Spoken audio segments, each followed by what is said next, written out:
Welcome, everybody, to the June 2025 OpenZFS leadership meeting. I guess to get started, one of the topics that came up from previous discussions was looking at ways to do better tracking of what has been backported into the release branches of ZFS. In particular, sometimes there's a question like, something's gone into the master branch, but has it actually made it into 2.2 or 2.3? And because of the way the branches are maintained, if you look at a commit, GitHub will actually show all the branches that it's in. But obviously, if we cherry pick something over to 2.3 from a master, it doesn't have the same hash, and so it doesn't end up on that list. And so I was wondering about maybe using, making sure that we use git cherry pick -x or something to make sure that on the release branches that we at least have the matching hash annotated in the commit message to be able to tell, to easily search and see if this particular fix that was in master actually ended up in the 2.3 branch or not. I think that's mostly a conversation for Tony, right? Tony is on vacation till August. Oh. But I was wondering, is there any tools that parse those -x comments? Because at some point I was also wondering about that since FreeBSD migrated to Git. I don't know if there is. It'd be really nice if the GitHub UI did the same thing it does now with the tagging, but I expect that would be a lot more difficult. And I know for a while there was some stuff around basically the MFC tracker in FreeBSD that could tell whether things that were expected to be merged were, although we don't tend to tag things that we commit to master in ZFS as, we expect this to go out into the release branches. But there may be a way to kind of track that a little better to know what things we plan to or should probably make it to those branches and whether they have or not yet. I think the other one that maybe we don't do as much as we could is the fixes tag. So, if a particular change is related to a previous commit, to annotate it so that if we backport the original change, that it's easy to find any follow-up fixes that probably should get backported with it, but also just to be able to tell again, does a specific change actually relate to some previous change?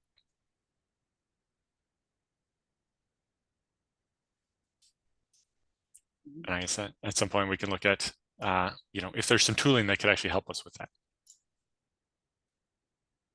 Would actually require manual patching of the commits when cherry picking.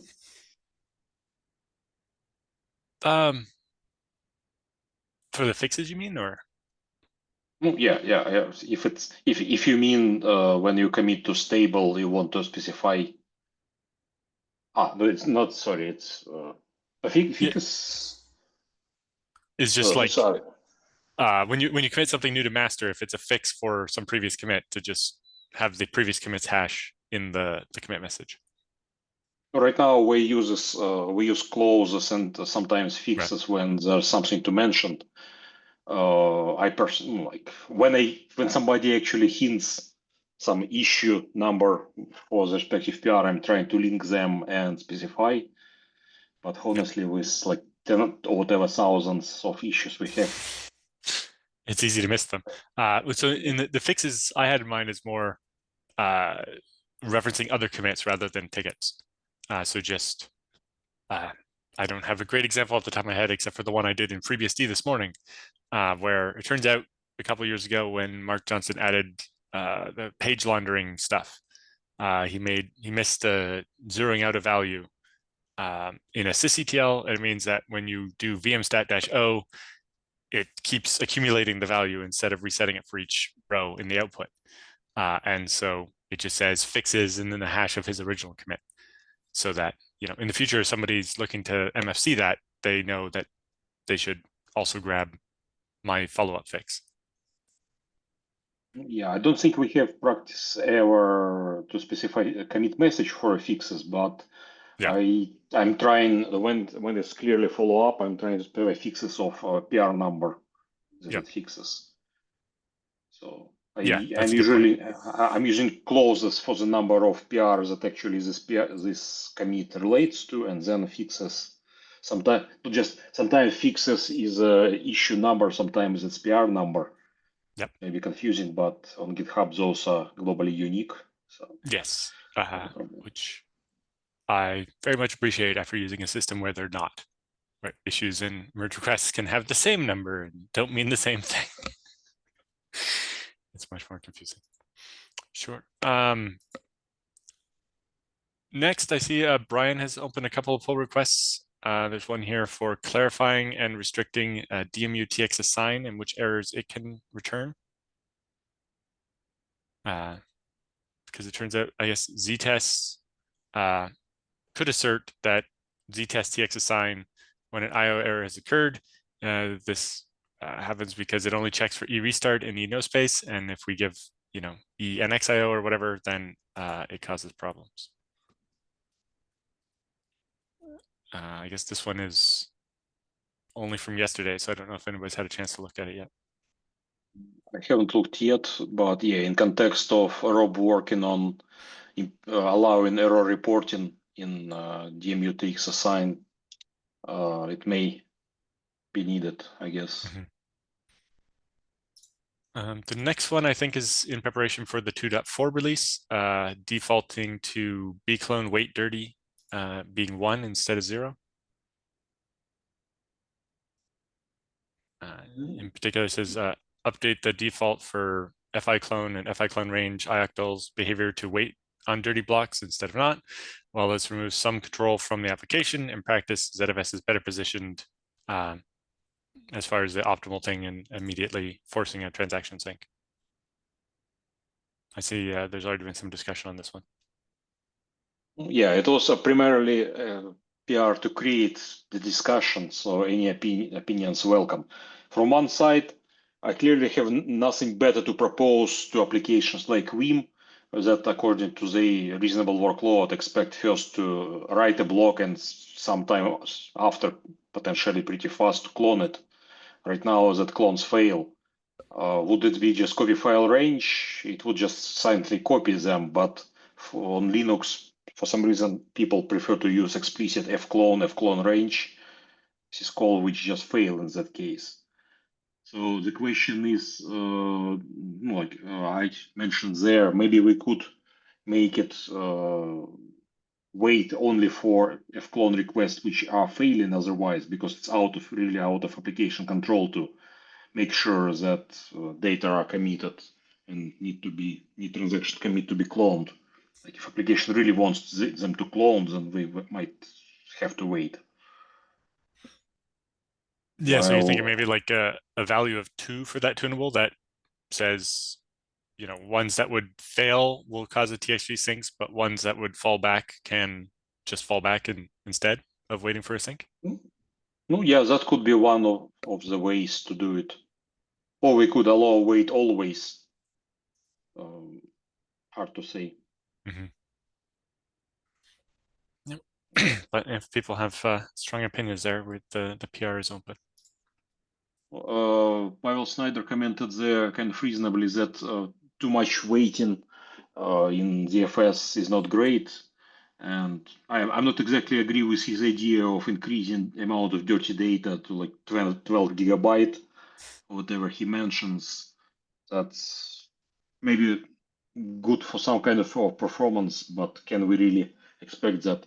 But from other side, we do have some other problems with transaction waiting. He particularly, I think, was angry on ZFS receive side, where it has to wait for some commits in case of large CD nodes.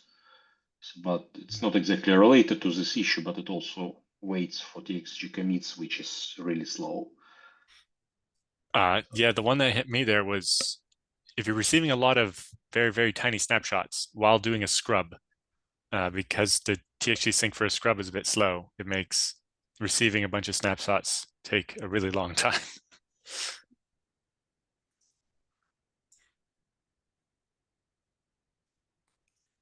Number of places in code actually checks whether TXG is weighted. I don't know whether scrub can quickly wrap up things and That's a good let point. it go. Maybe that could be fixed from that side too. Yeah.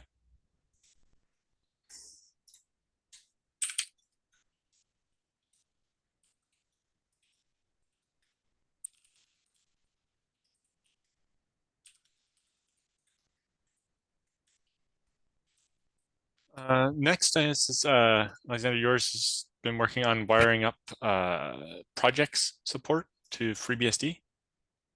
Yeah, I'd like somebody to take a review of that.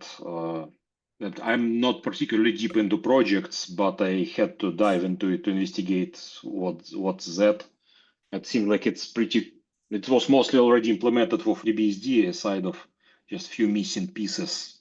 Some probably lost, some not carried. I just started that wiring, and hopefully that's enough for it to work. And I done some basic tests, but if somebody could have time to play with it and review, would be great. It's just one more thing that is not in sync between FreeBSD and Linux that it would be nice to have it. Not that I have particular huge interest at this point of this feature, but it would be nice. Yep. And then the next one I see is Alan Summers has one here about improving the locking on the debuffs again, or some more. I've commented there. It seems like he introduces tons of locks in places where they are not now, but without clear understanding that we need them there. I'm not at all happy about this PR. Instead, I created much smaller one PR that's already merged that actually really fixes few cases of, no, two cases of unneeded logs and one case of missing log. That I'm not sure is related to his problem, but the way he addresses it, like sledgehammer, it's not a way to fix things. I don't think so. So I'm not sure. Like we have problems in DB read write lock, but maybe like I reviewed all cases where it's already used and it's used reasonably. Maybe there are some cases when it's not taken. I haven't looked in that way. But yeah, well, I think we need some better understanding of what's going on and what's missing instead of just trying to lock everything around. Yeah, because I'm sure the performance impact of that is quite drastic.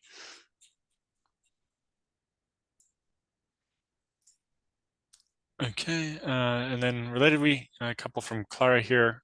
One was creating a separate set of pipeline stages for logical IOs. So this is kind of pre-work for some other work, but basically because logical IOs that are not actually going to a disk, they're kind of the top level before it gets split up and turned into IOs to actually write to each disk. Follow some different rules and skip different steps and so on. Having them have their own separate pipeline seems to make some of the other changes a lot less invasive. Instead of adding special cases throughout the pipelines, if we just have separate pipeline stages, then we don't have to kind of litter the current pipeline with a bunch of special cases. And I think overall could actually, as we add more to that, save performance by not having a bunch of extra checks that happen that don't apply to this type of IO, basically. Have you had, I see you've commented a bit on that one already as well? I haven't really. No, I've commented there a while back, but I haven't really looked close to it. I just haven't grasped proper motivation why it's going on and what are we exactly doing. But I need to take a closer look. Okay, and then the last one is adding basically the crashed state to the ZIL, which is basically, if something goes wrong inside the ZIL, then ZIL commit will fall back to using TXT wait synced, which provides kind of the same semantics, but can take longer. But if the pool suspends, that will block until the pool resumes. And the end result is that calls to fsync will fail no matter what you've set your failure mode to, and so on. And so now that we have some ways out of that, I'm looking at actually how to break it down. And this one's a number of commits, and there's a big explanation of all of that.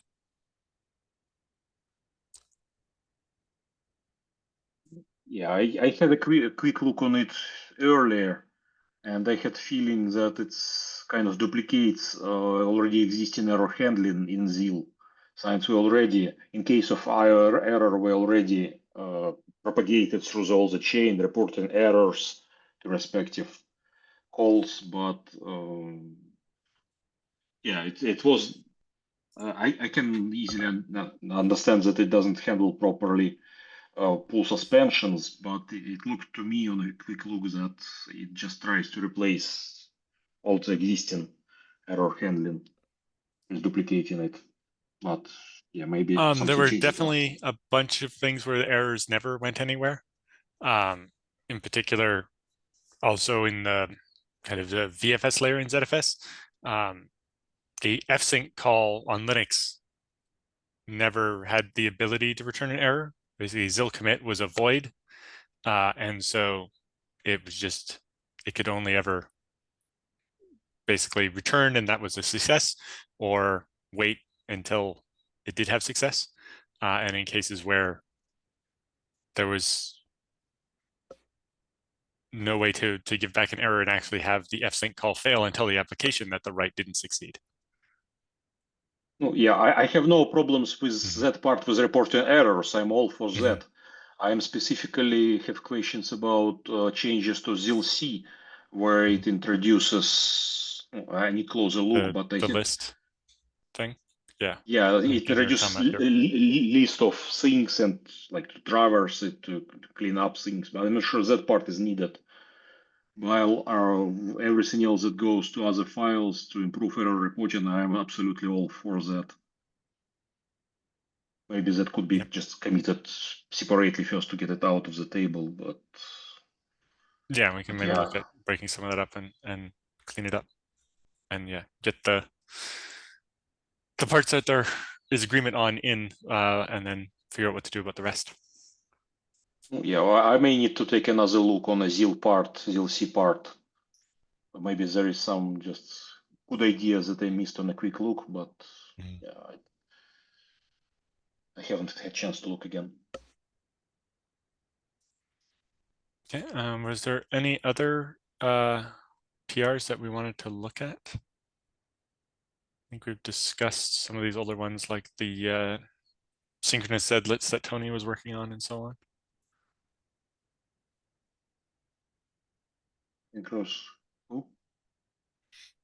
Synchronous zlits, making the Ah, scripts that Z runs be able to not let a second Z event happen until the first one's done or whatever. I remember we talked about having a timeout so that it can't block forever. well, yeah, I remember we talked about it. I don't see Mm-hmm. it was anything was changed after that. I don't think so. So I was just Yeah. And unless somebody pick it up, it may not change in the next couple of months. So, right. Was there well, anything else on the list of open PRs that we wanted to talk about? Alan, I just had a question on the, Mm-hmm. it's kind of an older one, the JSON endpoint one, the 170.76. It was like adding a diagnostic Kstat. This is the work Yep. that Igor did. Is that something moving forward, or do we think, Tony had put a different PR thinking maybe that covers it? Yeah, Tony's got the one here, 17305. That covers it a I think different that's it. way. I don't think it covers it quite as nicely, although having the common interface is maybe better. I don't know. Mav, did you have a an opinion on the Kstat versus using the Zpool command to try to do the Zpool status without the SPA namespace lock? Well, problem with Kstats that it was never exactly matching right. Structures reported by Zpool itself, user space. It will always diverge and always be different. Even so, we spend significant amount of time trying to polish that. I'm not sure we got to state we're satisfied with. So I'm not. Yeah. So here to Igor push that picked up unless. what. Yeah. So Igor picked up where you guys left off and got it further, but then Tony did the parallel stuff to try to do the Zpool version without the SPA namespace lock. I don't think it's not as safe, but yeah, I'm not it's kind of sure. hard to decide which one's the right way to do it. I don't remember. I looked close on that Tony's patch, but I think I had a thought that it may be dangerous for a system if somebody use containers or something with root access that could potentially hang the host. Maybe it could require some good, strong validation who is allowed to do those things. Otherwise, yeah, I don't. Well, at least in for the case of using dry lock, that's viable. Case of lockless is scary. I'm not sure I like that. But if it's that's why I was still leaning towards the Kstat version that doesn't have that problem. Well, would it be a problem to say, okay, I can't get lock for that pool? That maybe it's dead. Like we don't touch it. Would a Kstat in that case give us much or? Well, so the lock that causes most of the problem is the SPA namespace lock. And so the problem is that the thing that's holding that and then blocking could be pool A, where pool B is fine, but you can't do Zpool status on pool B because you can't get the namespace lock. And then the Kstat, because it has, it caches the pointer to the SPA, doesn't have to take the namespace lock to look up that. Separately, it does a try lock on the config lock for the pool to get the VDEV status, but it just try locks that. Yeah, so if the namespace lock is held, we won't get anything. Yeah. Yeah. Whereas the Kstat will always be able to get it.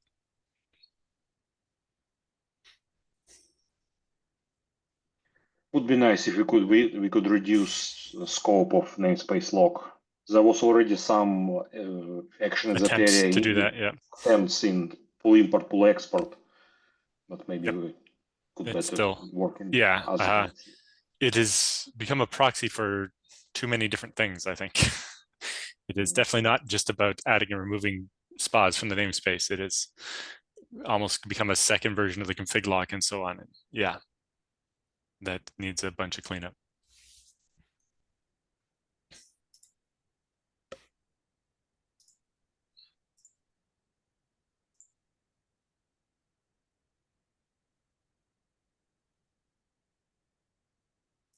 Were there any other open PRs that we wanted to look at or discuss?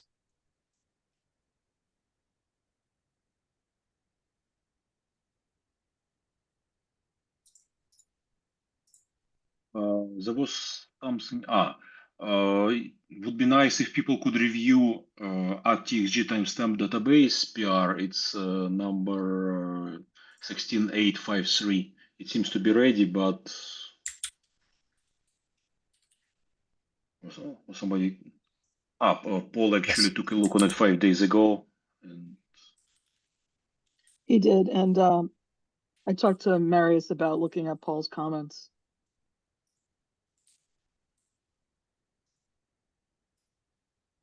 Yes, some activity there would be nice.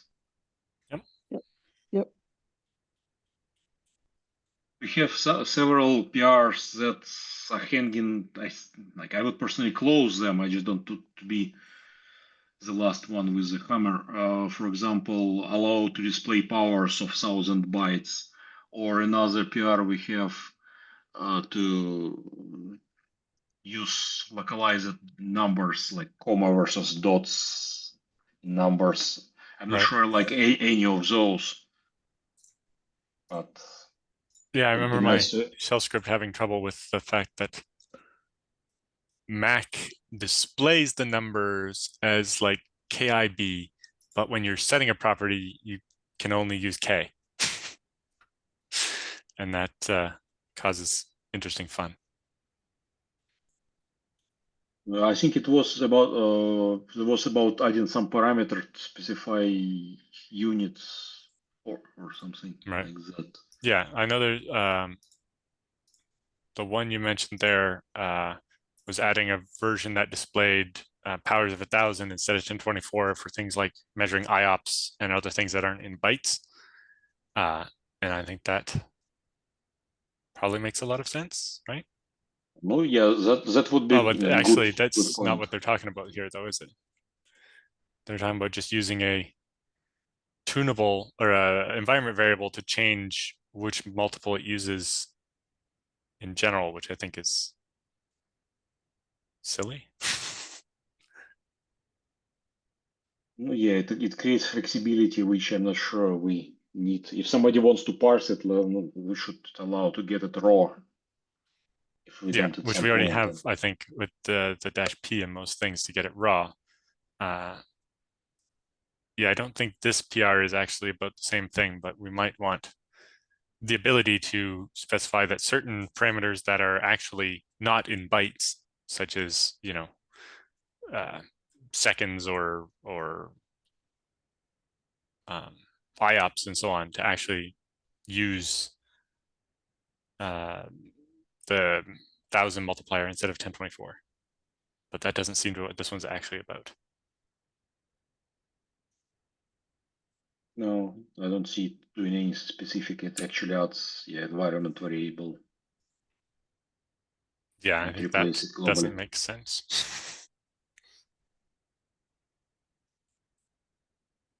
So I think part of this could probably be reused. Like I think the nice num 1000 makes sense. It should be used in places where the units are not bytes, not controlling with environment variable to change the display of bytes between these two different types. Just a question how to specify what's where without explicit enumeration.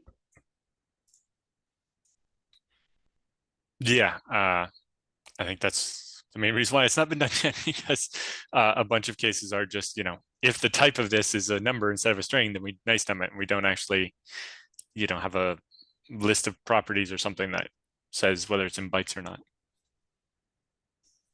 Well, it would be nice if it would be part of a property rather than somewhere in user space in Exactly. Zpool command have case with a list. Yeah.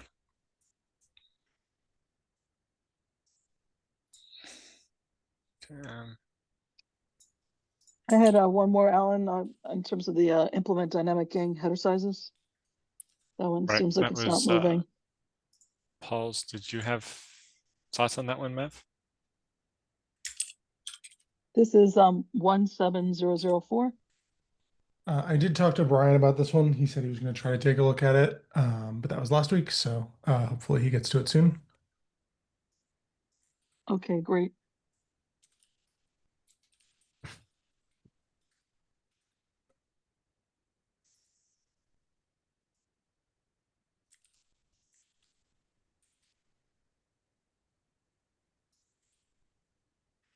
Paul, what about your skip channel programs on Apple Silicon?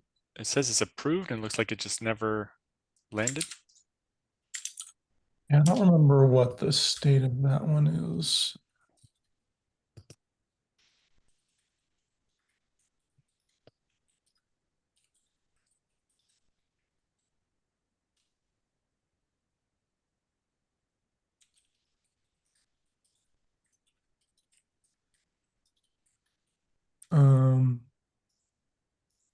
Yeah, it looks like Mav, you approved it 2 weeks ago. I don't know what's blocking Yeah, the it's probably.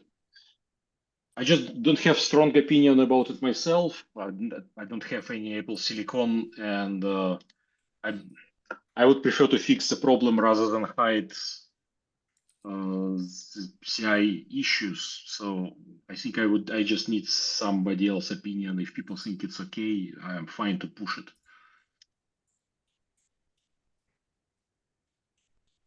Did you ever figure out what seemed to be going wrong, Paul? I mean, I looked into it a little bit. It looked like there was something up with the implementation of like set jump and long jump on this particular hardware.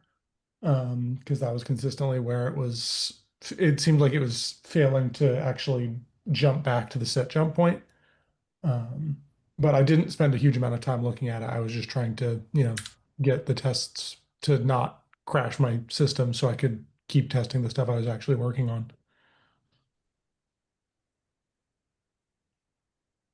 It does look like some of the comments are like we should, make it so that either like fix the underlying bug or at least disable the relevant channel programs, which is reasonable.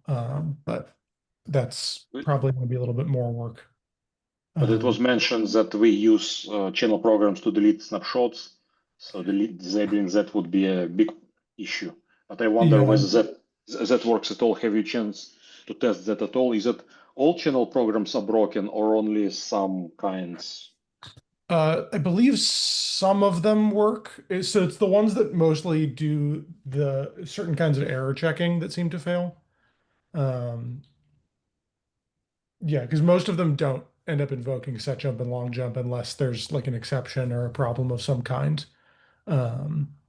And the ones that like just do snapshot deletion and stuff like that, I think are like written in such a way that they're safe, but I would need to spend some more time looking at the channel programs and how they work on the back end. Maybe we could limit scope of what we are testing, because if it seems like right now we're disabling everything that relates to channel programs. Am I wrong? Or what is Lua core and SyncTask core? I don't know. I haven't looked. Yeah, that's all the it's pretty much all the channel program tests, yeah.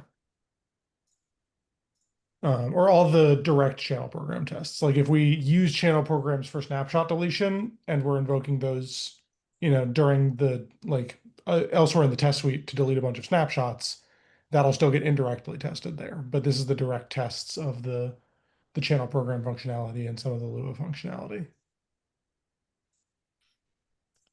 Do you think it'd be practical to limit this to the specific tests that caused the problem? Yeah, I could probably filter it down to just the relevant tests. I think that would feel slightly better. I think Sure. I agree with you that, the test we already have that deleting a list of snapshots internally uses channel programs and we'll still find things. But yeah, if we can make this a little more scoped, that might make it a little easier to agree. Sure, I can take a look at that.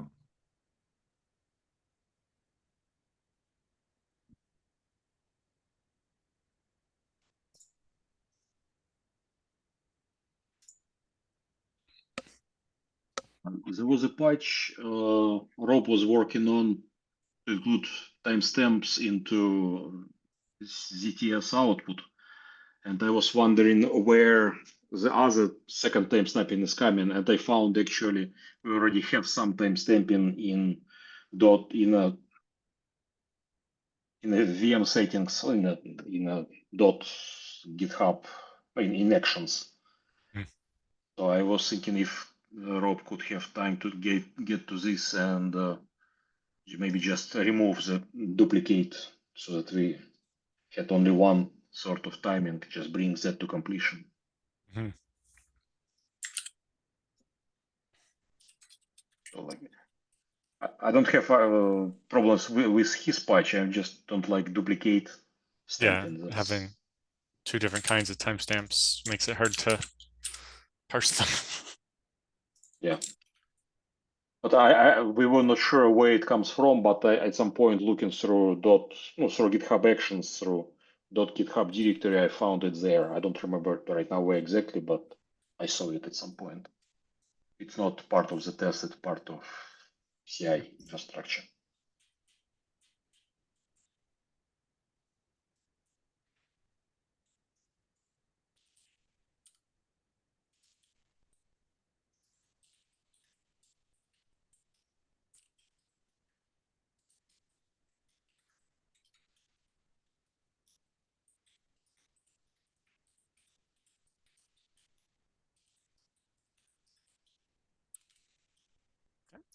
added that to the list and added a comment about that you found that it was coming from GitHub.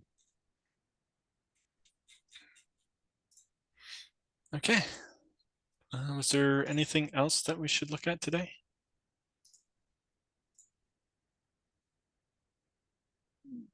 I haven't exactly prepared the list, but yeah, it would be great if we could do something with older PRs, close some, or maybe somebody could pick up something old, because for many of those, there may be no author around. But actually, clicking on something like 5 years ago, I saw Rob somewhere. So I was surprised, but yeah. Because really, like one of the reason why that PR about skipping channel programs didn't land is that it appears on the second page. Everything that doesn't fit first page have a chance to get lost. Yeah, it never gets the same kind of follow-up. Attention. Yep. So it would be great if we could reduce the current 6 pages to something smaller. Yep. One here that looks like it just needs review is the ztest having support from testing multiple pools.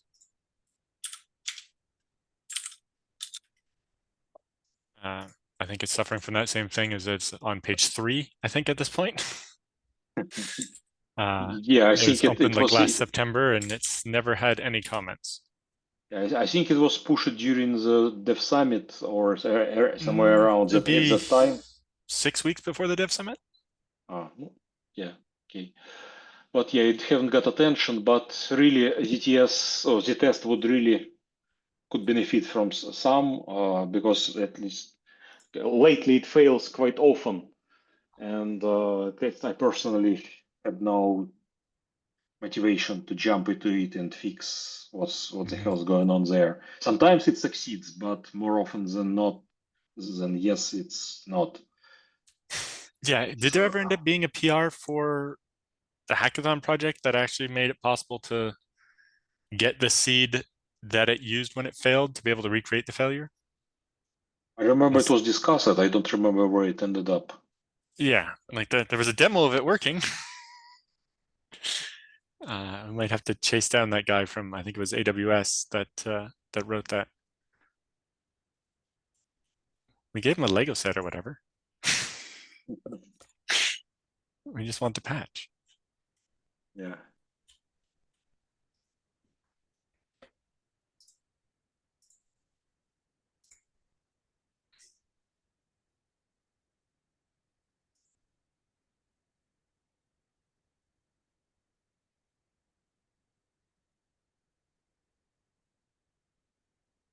Yeah, I have to dig through some of these older ones, see if there's anything else that's interesting.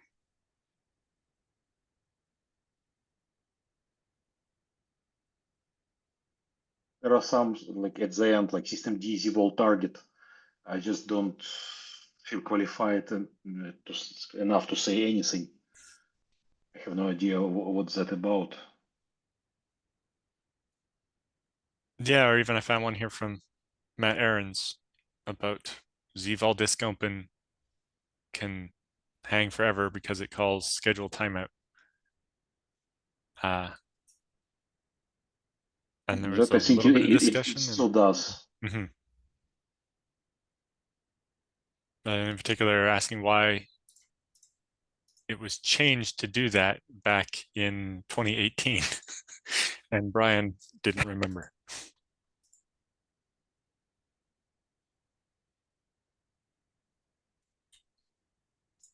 But that one looks like it could probably be sorted out. It's only a 3-line diff.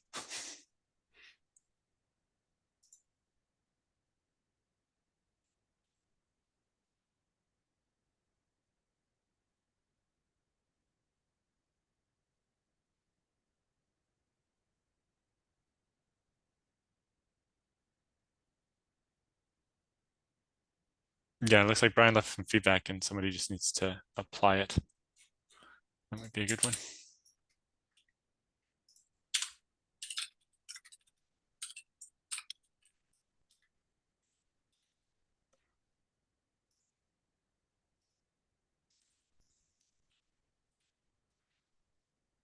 Okay. And yes, in general, if people have time, we'd like to troll through some of the second and third and so on pages of the pull requests and get things in shape so they can actually land.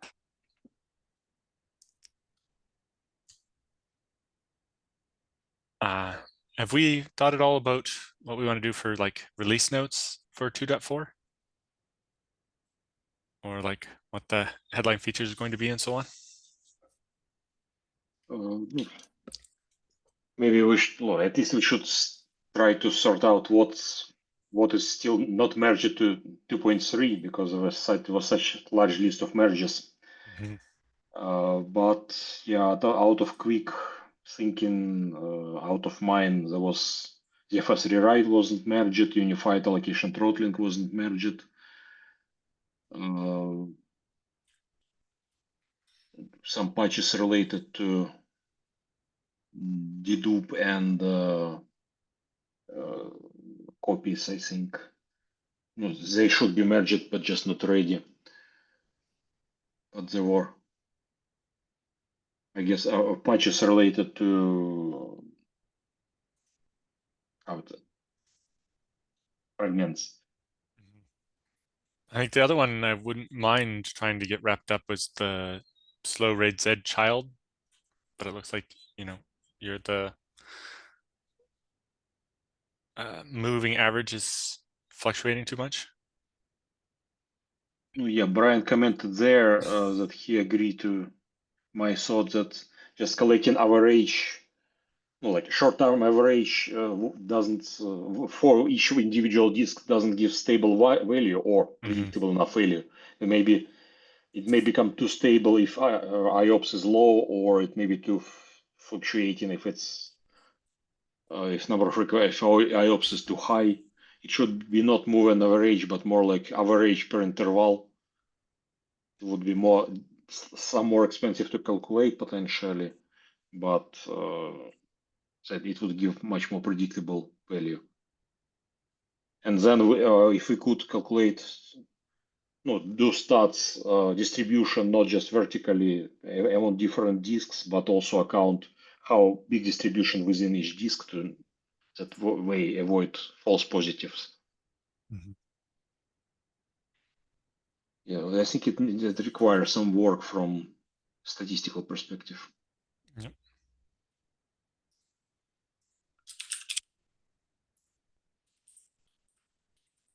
Thinking about work required, we have PRs for pool-wide, system-wide ZILs and L2ARC or whatever it was. At least there was one from Delphix and one from Nutanix or whatever. Well, I remember last time I looked at shared ZIL, I found there are some significant problems that were not addressed, and I don't remember activity after that. There was something really broken there, but patches, I guess it's a year old or if not more. Yeah. Yeah, the shared slog stuff.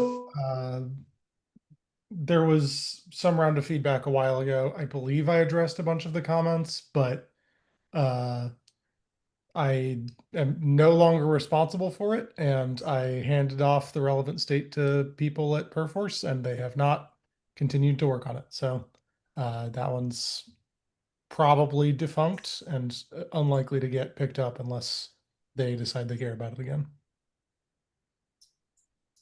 So maybe do we want to close that one for now then, Matt? Yeah, I can close the PR. Do you think that makes sense, Mav? If it's not likely to go anywhere. Yeah, like I can't say that I like that idea too much. So especially if it's not gonna be completed, let's close it. Yep.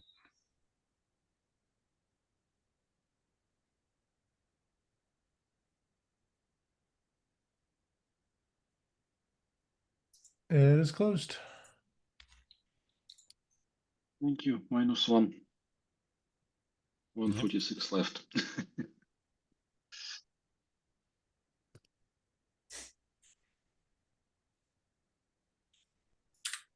One thing speaking about slogs, just a week ago, I committed a like one-line patch that removed dependency between ZIL write blocks, where it was expected that zero dependency will block the completions, but apparently it also blocks the processing, the ready stage, so which means we cannot checksum multiple blocks same time, which means we are limited to throughput of only one CPU core if on checksumming. Yeah, I fixed that as easy as I could for the case of multiple writers. But if we only have only one writer, that it will still end like number of inserted waiters would be one per multiple blocks. They still serialize it. I tried to look into Zio pipeline to find if we could give some options to bypass that ready stage waiting, and some more specifically for ZIL. I don't know if we have any other cases where it would be also applicable outside of ZIL, because ZIL is a bit special and have endless chain of dependencies. But I tried to look on Zio pipeline. I haven't found place to easily hack it. No, like it's doable. I'm just not sure it's not exactly easy and clean. So that would be interesting area to investigate. For sure. Otherwise, it would be interesting to get one-line patch that doubled performance. Yeah, that one's always interesting for sure. Yeah, if performance can be doubled, then somebody messed it up. Yep.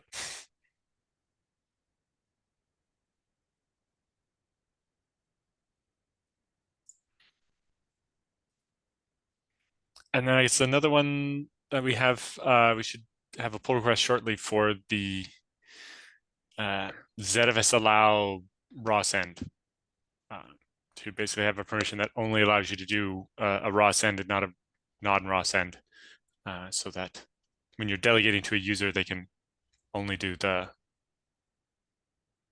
version that keeps the data encrypted. Yeah, that's a good point.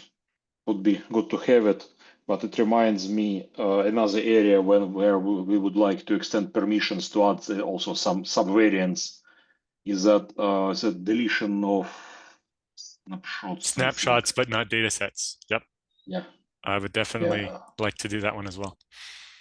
And yeah, I don't know if we want to keep adding keywords or have some kind of hierarchy and how to make it, expressive but not complicated, right? Well, like in a there was PR that we landed without much because there was not too much objections for receive case when you can specify that the capital F to overwrite or force we were discussing about flags, but there was added also separate permission level. So instead of receive, we have receive semicolon something, I think. Okay. It's just a question how to express it. So we already have some specifiers after semicolon in case of receive. So if we could do it like same send semicolon encrypted, at least it would fit in the same area. But maybe, yeah, JT, we'll want to look at that and maybe change the name to match the existing one.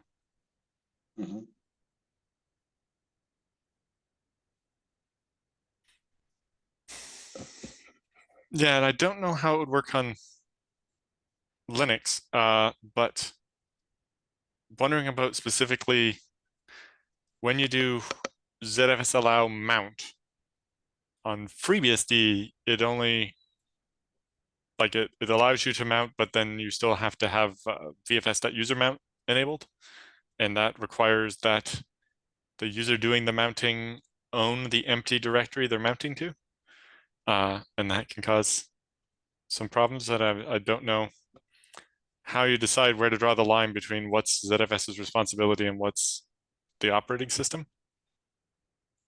And